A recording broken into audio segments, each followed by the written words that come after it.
La minha vida, mulher. Nem ao meu maior inimigo a desenho. Ai, fugia bem mal a tua vida. O que te falta? Tens comer, beber, tens vestir e calçar. Mais que isso? Quero a minha liberdade. A tua liberdade. Ainda queres mais liberdade que a que tens? Ora essa. Tenho uma grande liberdade. Tenho a liberdade de comer e beber.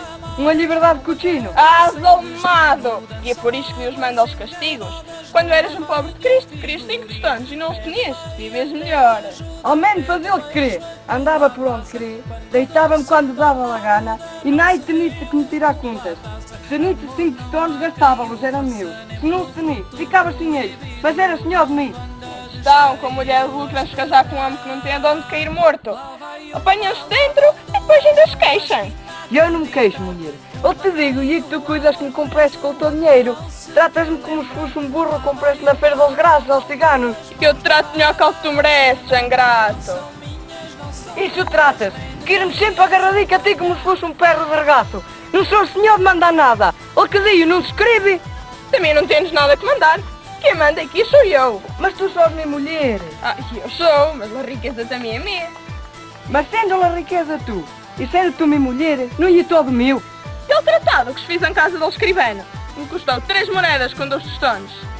E é verdade, o tratado. Tu sós muito minha amiga, mas e em tratado? Não, que meu pai dizia que o seguro morreu de velho.